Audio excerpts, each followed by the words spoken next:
Bismillahirrahmanirrahim. Assalamualaikum warahmatullahi wabarakatuh. Alhamdulillah, salatu wassalamu ala rasulillah wa ala alihi wa sahbihi wa mawalah wa la hawla wa la quwata illa billahi wa ba'du. Alhamdulillah, pada pagi hari ini kita bisa kembali bermajelis ilmu lewat media Jabal Uhud, dan kita masuk pada a'lamus salaf, akan berkisah kepada Al-Imam Hasan Al-Basri rahimahullahu ta'ala,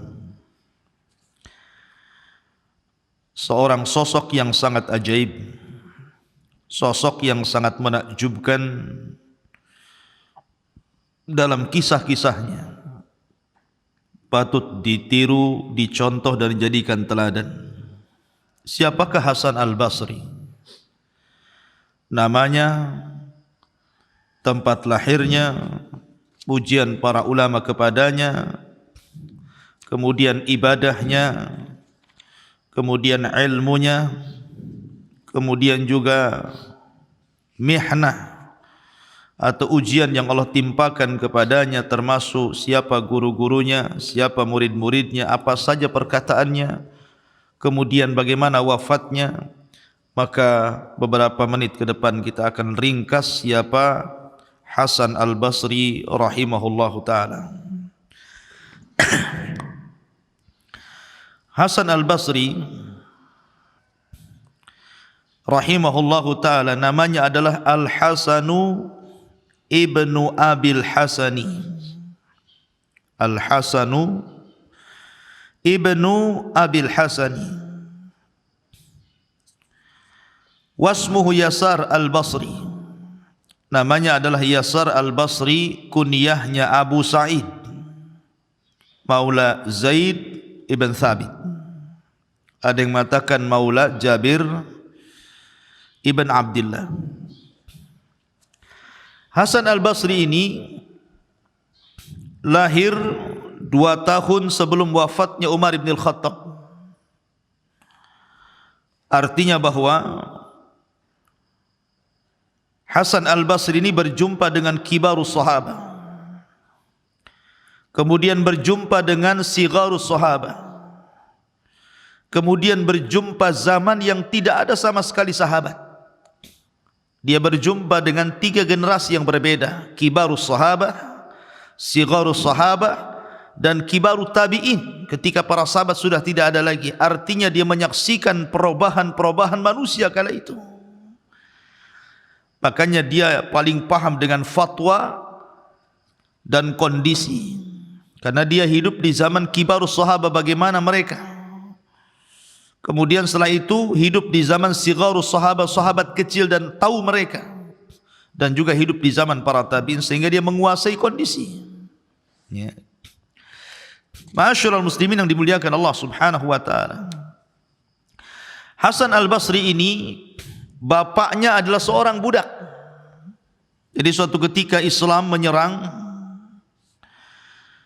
di daerah Basrah sana, ada perang besar ke daerah Syam, dimenangkan kaum muslimin, dan salah satu yang ditawan adalah ayahandanya Hasan. Ayahandanya Hasan Al-Basri tertawan, kemudian dibawa ke Madinah. Sesampainya di Madinah, kemudian dia menikah dengan seorang budak wanita, jariyah. Akhirnya dari pernikahan keduanya lahirlah Hasan Al-Basri, menunjukkan bahwa bapaknya budak, ibunya juga budak. Kemudian anaknya Hasan menjadi alim ulama besar, menunjukkan bahwa nasab itu tidak mempengaruhi kemuliaan. Bahkan Rasul mengatakan, man batta'a bihi amaluhu lam yusri' nasabuhu. Kalau lambat amalnya tidak bisa dikejar nasabnya. Karena nasab itu bukan syarat kemuliaan. Jadi tidak perlu berbangga dengan nasab. Karena bangga nasab itu bagian daripada adat istiadat jahiliyah. Kata Nabi SAW, arba'un min umuril jahiliyati la yatrukuhun. Salah satunya adalah al-fakhru bil ansab, bangga dengan nasab. Lihat Hasan Al-Basri tidak punya nasab baik. Dia ibunya budak, bapaknya juga budak yang dimerdekakan. Tetapi tidak menjadi penghalang anaknya Hasan Al-Basri menjadi alim ulama tabi'in. Bahkan sebagian para ulama di zamannya seperti Abu Ja'far As-Sadiq mengatakan bahwa Al-Imam Al-Hasan yushbihu kalamuhu kalaman Nabi. Ucapannya itu persis seperti ucapan Nabi katanya. Karena bijaknya, indahnya, susun katanya, retorikanya, sampai dikatakan yushbihu kalamuhu kalaman Nabi. Kalamnya itu persis seperti kalam Nabi. Ma'asyiral muslimin yang dimuliakan Allah Azza wa Jalla. Imam Zahabi rahimahullahu ta'ala mengatakan, ketika memberikan pujian kepada Al-Imam Hasan Al-Basri rahimahullahu ta'ala, bagaimana pujian para ulama yang sangat mengalir yang diarahkan kepada Hasan Al-Basri rahimahullahu ta'ala. Kata beliau, Al-Imam Az-Zahabi rahimahullahu ta'ala, kana rajulan tammus syakli, kana rajulan tammus syakli. Beliau adalah seorang laki-laki yang sempurna bentuknya. Wa kana minas saj'an, orangnya berani. Jadi Hasan Al-Basri ini walaupun dikenal ahli zuhud, ahli wara, ahli hadis, tetapi dia orang yang kasratul jihad, orang yang banyak jihad. Jadi kalau dia di medan peperangan itu, maka orang-orang sangat mengandalkan Hasan Al-Basri untuk maju paling depan. Kalau di medan jihad gitu ya. Tapi kalau di medan mau'idhati al-mawaid, nasihat-nasihat, maka dia orang yang paling berpengaruh kata-katanya, sehingga kalau ada orang mendengar dia bicara bisa menangis. Jadi luar biasa Hasan Al-Basri rahimahullahu ta'ala ini. Lah Hasan Al-Basri rahimahullahu ta'ala,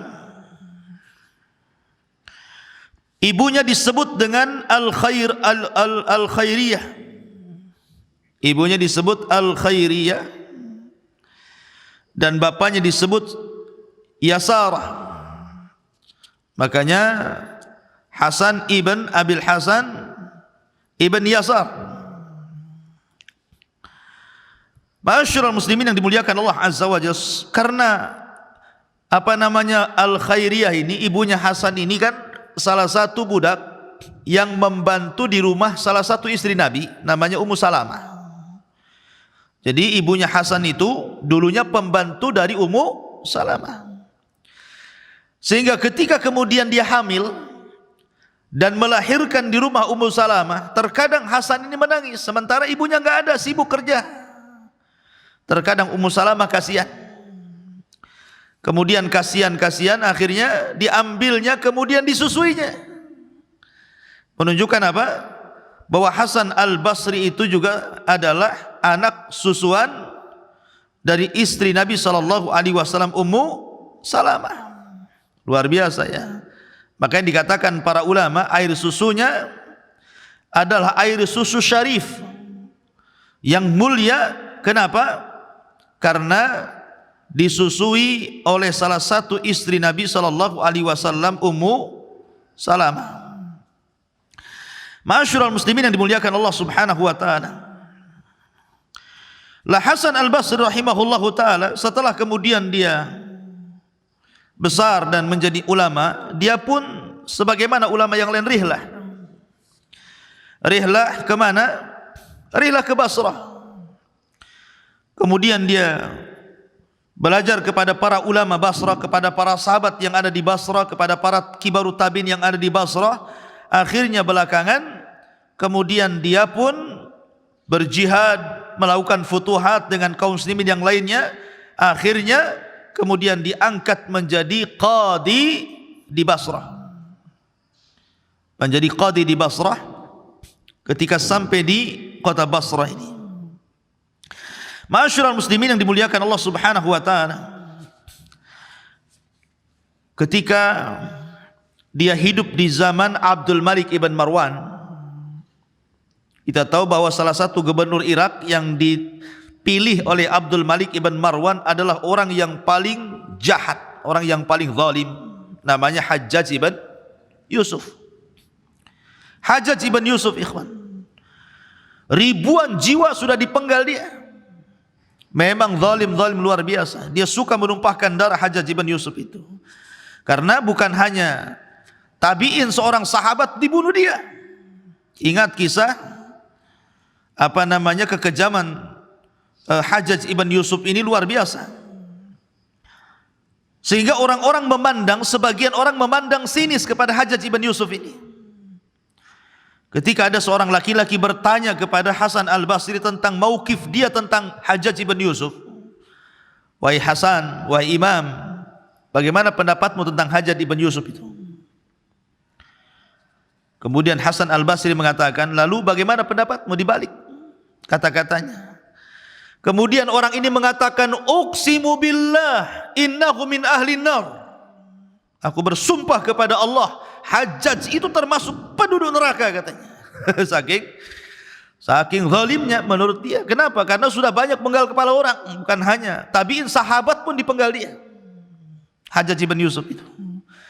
Makanya dia sampai bersumpah di hadapan Hasan al-Basri, uqsimu billahi innahu min ahli nar, katanya. Saya bersumpah kepada Allah, Hajjaj itu termasuk penduduk neraka. Lalu bagaimana pendapatmu, wahai Imam? Maksudnya Hasan al-Basri. Lihat, Hasan al-Basri berfatwa dengan ilmu, bukan berfatwa dengan kejahilan. Dia mengatakan, laqad kana al-Hajjaj fasidan fasiqan. Ya, memang Hajjaj itu orangnya rusak, orangnya fasik. Walakin rahmatullah wasi'at kulla syai'in. Tapi ingat bahwa rahmat Allah itu wasi'at kulla syai', mencakup segala sesuatu. Kita tidak bisa mengatakan orang itu ahli nar atau ahli jannah kecuali man syahida lahu bil jannati wan nar, kan gitu. Itu kaidah ahli sunnah. Kita tidak boleh memvonis si fulan masuk surga, si fulan masuk neraka kalau orangnya masih hidup. Kecuali memang dia disaksikan oleh Allah dan Rasulnya, si fulan masuk surga, seperti al-asyaratu al-mubassiruna bil jannah. Atau orang-orang yang divonis masuk neraka seperti Abu Lahab dan yang lainnya.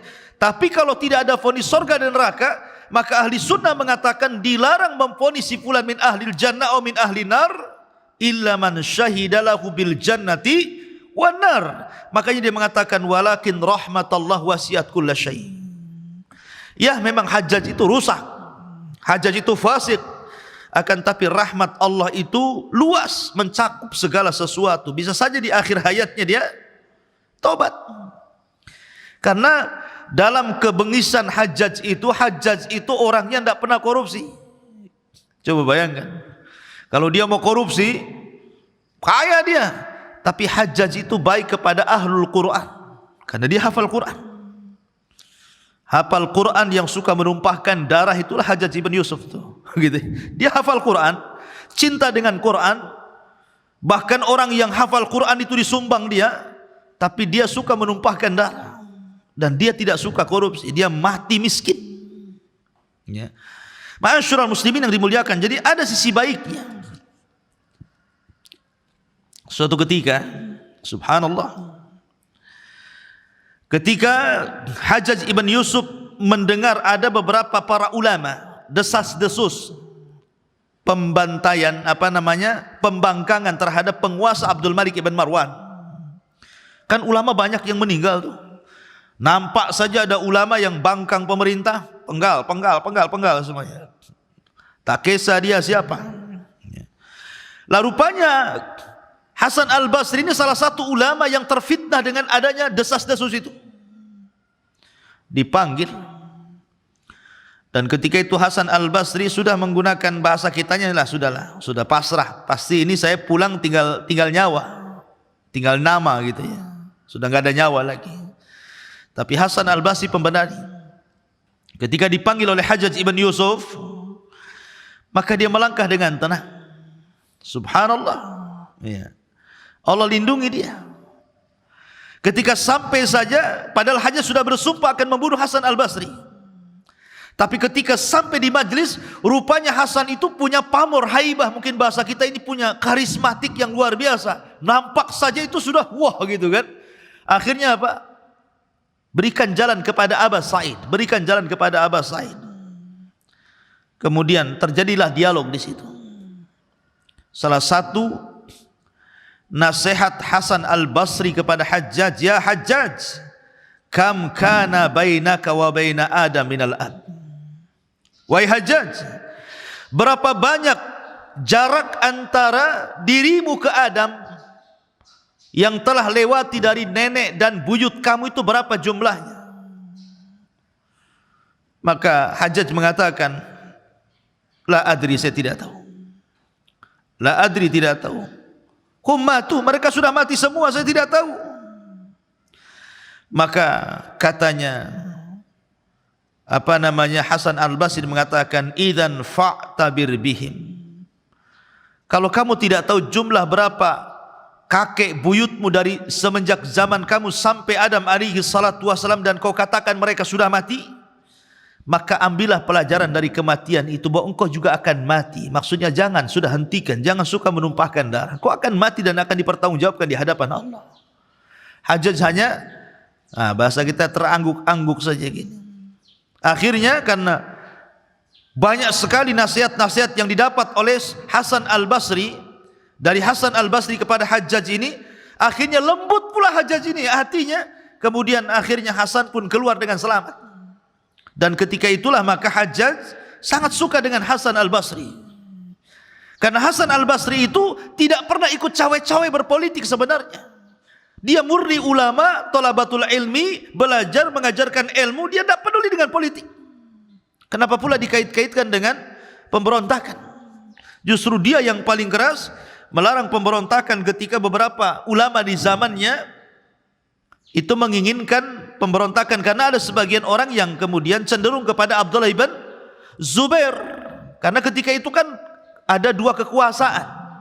Di Hijaz, Madinah dikuasai oleh Abdullah bin Zubair, sementara di Syam dikuasai oleh Abdul Malik ibn Marwan. Jadi ada dua kekuasaan di zaman itu. Jadi ada yang pro Abdullah bin Zubair, ada pro Abdul Malik ibn Marwan masalahnya. Sehingga banyak gesekan perpolitikan di zaman itu. Tetapi Hasan Al-Basri tidak terpengaruh dengan perpolitikan itu. Ma'asyiral muslimin yang dimuliakan Allah Azza wa Jalla, di antara manakibnya, suatu ketika datang 3 orang menemui Hasan Al-Basri rahimahullahu ta'ala dan mengatakan, ya Hasan, kami sudah menikah lama tapi tak kunjung dikaruniai anak. Yang satu mengatakan, ya Hasan, kami sudah berusaha untuk mencari rizki tapi tak kunjung kaya. Yang satunya mengatakan, ya Hasan, desa kami paceklik, kering, kelontang, tidak ada hujan sudah lama. Bahkan tumbuhan mati, binatang hampir kelaparan, kami juga hampir kelaparan. Maka Hasan Al-Basri hanya memberikan solusi satu kata-kata, istaghfiru rabbakum. Bertobatlah kalian kepada Rabb kalian.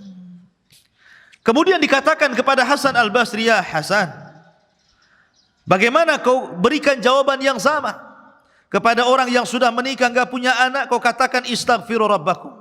Kepada orang yang kemudian mencari nafkah enggak kaya-kaya, kau bilang istaghfiru rabbakum. Kepada orang yang tanahnya paceklik, tidak turun hujan, kering kelontang, kau katakan istaghfiru rabbakum. Apa maksudnya?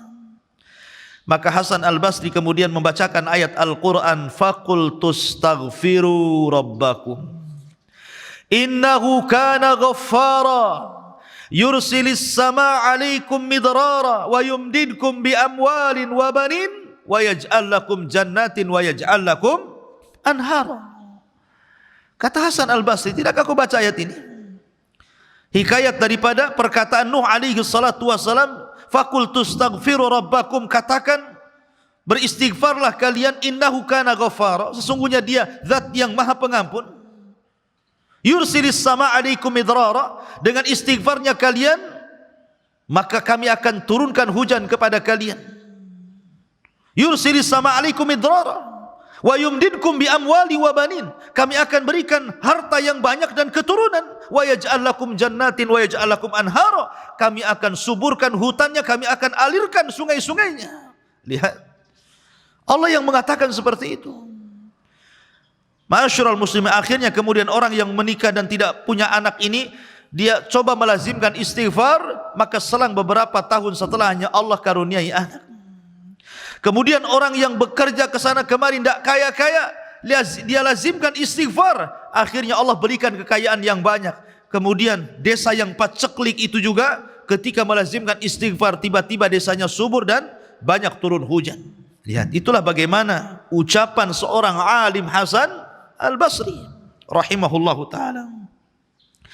Ma'asyiral muslimin yang dimuliakan Allah Azza wa Jalla, bahkan di antara kata-kata hikmah beliau adalah, suatu ketika datang kepada Hasan Al-Basri seorang laki-laki berkata, "Ya Aba Sa'id, ma sirru zuhdika fid dunya?" Wahai Aba Sa'id, rahasia zuhudmu di dunia itu apa?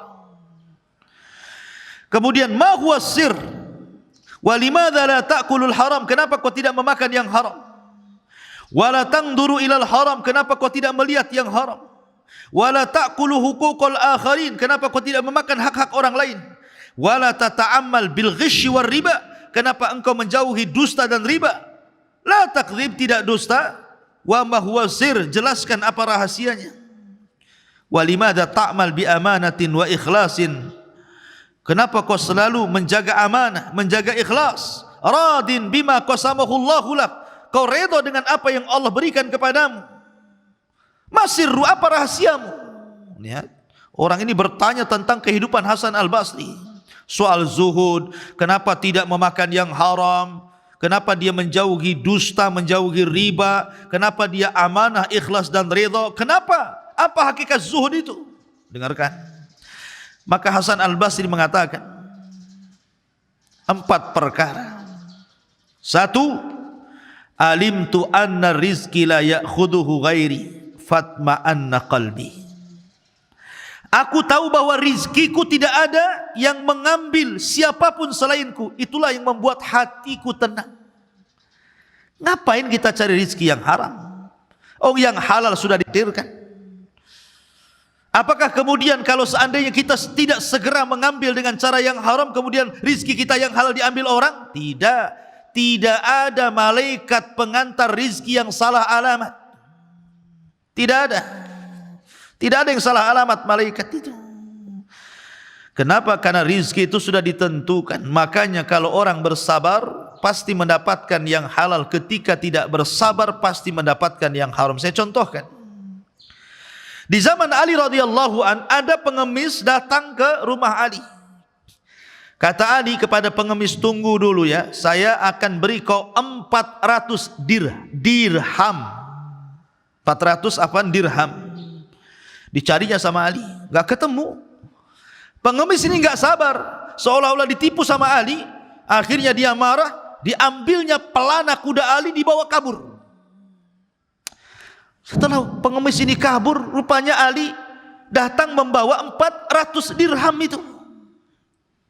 400 dirham itu kemudian pas keluar, rupanya pengemis sudah nggak ada.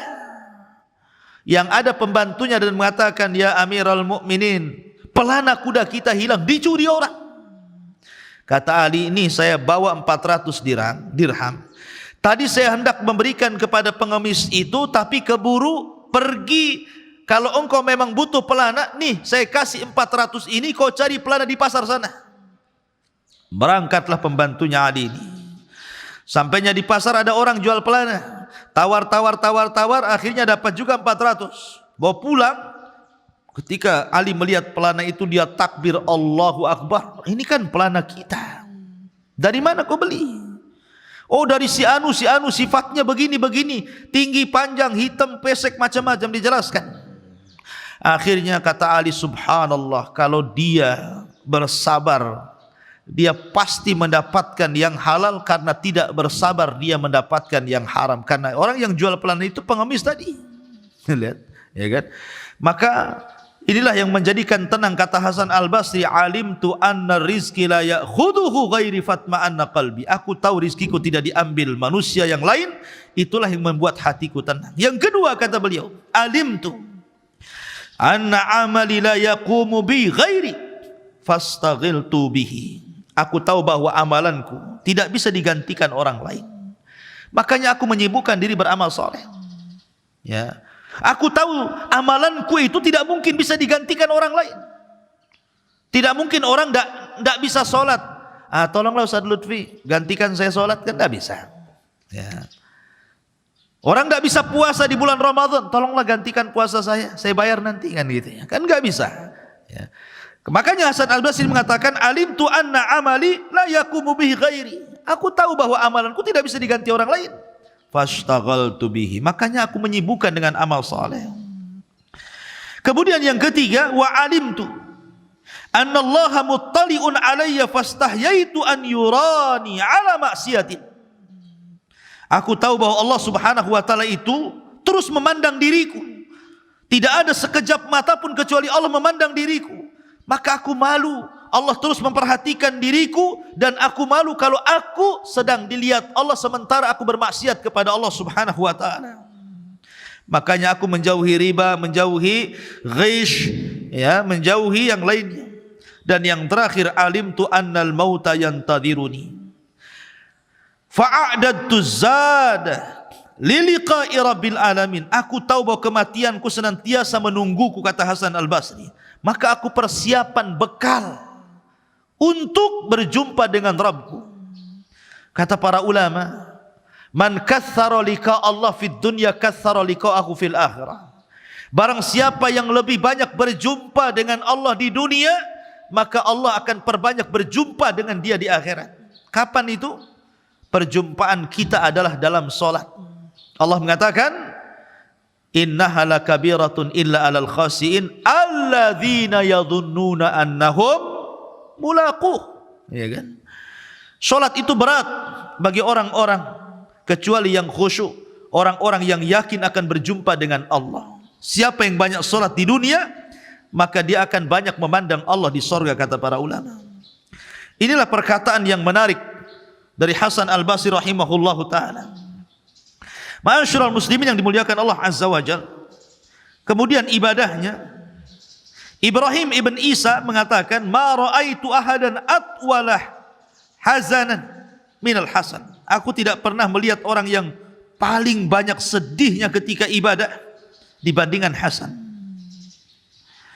Kemudian juga dikatakan oleh Syuaib sahibu Tayalisah, ra'aitul Hasan yaqra'ul Qur'an fayabki hatta yatahaddara ad-dum'u ala lihyatihi.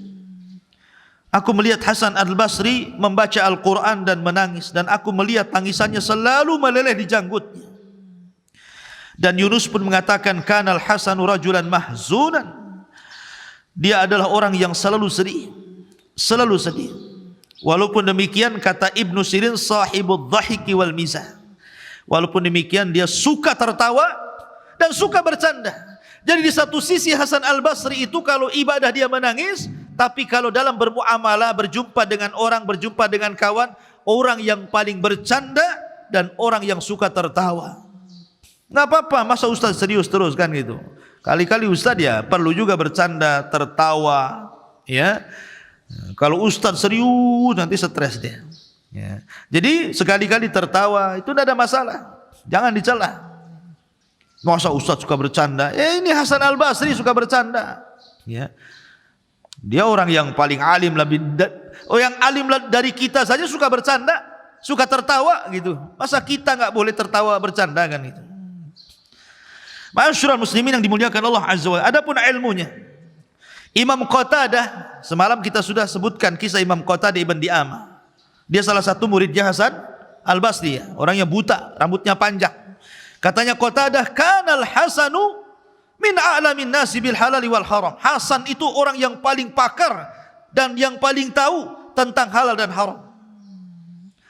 Bahkan Bakar ibn Abdullah al-Muzani mengatakan, man sarrahu an yanzura ila afqahi man ra'aina falyanzur ila al-Hasan.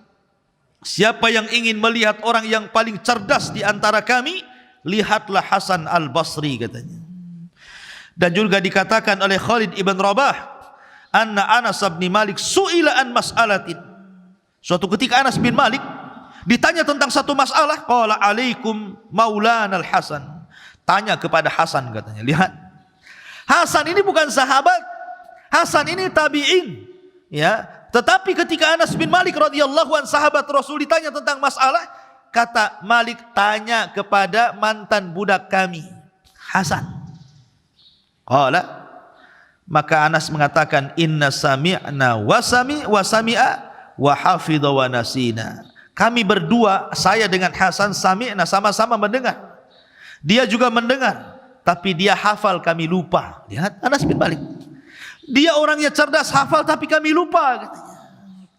Dan ini cukup rekomendasi dari Anas bin Malik, luar biasa, ya. Dia sahabat Nabi masalahnya, gitu ya. Mengatakan seperti itu, dan dia seorang sahabat Nabi, berarti memang Hasan ini bukan kaleng-kaleng, apalagi kaleng kongguan, gitu. Gitu ya. Ma'asyiral muslimin yang dimuliakan Allah Azza wa Jalla, di antara fitnahnya adalah fitnah Ibnu Ash'ash. Kita tahu bahwa Hasan ini adalah mu'aridan lil khuruj alal Hajjaj ma Ibni Ash'ash. Kita tahu bahwa di zaman Ibnu Ash'ash terjadi fitnah khuruj, pemberontakan, kan, kepada Abdul Malik ibn Marwan. Lah Hasan ini tidak mau ikut-ikut dalam pemberontakan itu, tidak mau ikut-ikut, ya.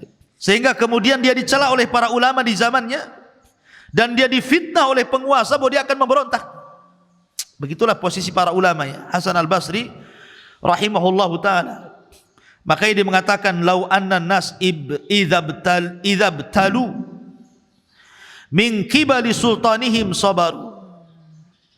Sesungguhnya manusia apabila diuji dari arah penguasa, maka mereka sabar. Maka itulah yang diterapkan oleh Hasan al-Basri, selalu sabar dari ujian para penguasa. Di antara murid-muridnya, di antaranya adalah dia melihat Ali, sahabat Nabi. Dia juga meriwayatkan dari Tolha, sahabat Nabi, Aisyah, sahabat Nabi, ya kan? Kemudian juga Muawiyah, Ubay bin Ka'ab, Umar bin Khattab, walaupun ketika itu usianya 2 tahun, Thauban, bahkan didoakan sama Umar. Umar mendoakan, ya Allah cerdaskan anak ini. Jadi Umar bin Khattab itu mendoakan langsung kepada siapa? Kepada Hasan al-Basri, ya Allah cerdaskan anak ini. Persis seperti Rasul mendoakan siapa? Abdullah bin Abbas, ya kan? Maka Umar pun sama mendoakan Hasan al-Basri, ya Allah cerdaskan anak ini. Dan Allah kabulkan, dia menjadi orang yang cerdas. Kemudian juga berjumpa dengan Thauban maula Rasulullah, Ammar bin Yasir, Abu Hurairah, Utsman bin Abil As, Ma'qil bin Sinan, dan begitu seterusnya. Dan juga meriwayatkan dari dia Imran bin Husain, meriwayatkan dari Imran bin Husain juga Mughirah bin Syu'bah, Abdurrahman bin Samurah, Abi Bakrah, Nu'man, banyak sekali, dan begitu seterusnya. Adapun murid-muridnya ini guru-gurunya semua sahabat Rasul dan juga kibarut tabi'in. Di antara murid-muridnya Humaid at-Tawil, Yazid bin Abi Maryam, Qatadah, kemudian Bakar ibn Abdullah al-Muzani, kemudian Rabi ibn Sabih, Sa'id al-Jariri, Sa'id ibn Ibrahim ibn Abdurrahman, Samak ibn Harab, kemudian Ibn Aun, dan banyak lagi. Di antaranya juga Yazid ibn Ibrahim At-Tustari, Muawiyah bin Abdul Karim Al-Thaqafi, dan begitu seterusnya. Dan banyak sekali murid-muridnya dan menjadi ulama besar. Wallahu alam. Kemudian Hasan al-Basri rahimahullahu ta'ala wafat. Dijelaskan wafatnya karena waktu juga. Jadi Imam Zahabi mengatakan bahwa wafatnya Hasan al-Basri rahimahullahu ta'ala mata fi awali Rajab. Kata Imam Zahabi, dia meninggal di awal bulan Rajab. Di awal bulan Rajab. Wa kanat janazatuhu mashhudah. Jenazahnya disaksikan orang ramai. wa sallu alaihi aqibal jum'ati bil Basrah, setelah salat Jumat maka manusia menyolatkan Hasan al-Basri wazdahamu alaihi hatta inna salatal asri lam takum fil jami, karena saking banyaknya sehingga dari mulai Jumat sampai asar mendekati maghrib lagi, saking banyaknya orang menyolati sampai enggak ada salat asar di situ. Gitu. Jadi salat asarnya di luar, karena habis salat asarnya orang luar datang nyolatin, jadi enggak sempat yang di masjid itu salat asar. Saking banyaknya orang, subhanallah ya. Begitulah para ulama yang memang disenangi orang karena ilmu dan pengetahuan dan jasanya. Maka Hasan al-Basri rahimahullahu ta'ala diberikan keutamaan luar biasa sehingga orang yang menyolatinya pun sangat banyak sekali. Rahimallahu al-Hasanul Basri wa rahimallah. Ini saja yang bisa disampaikan, mudah-mudahan ada manfaatnya. Subhanaka wa bihamdika asyhadu an la ilaha illa anta astaghfiruka wa atubu ilaih. Allahu ta'ala alam. Assalamualaikum warahmatullahi wabarakatuh.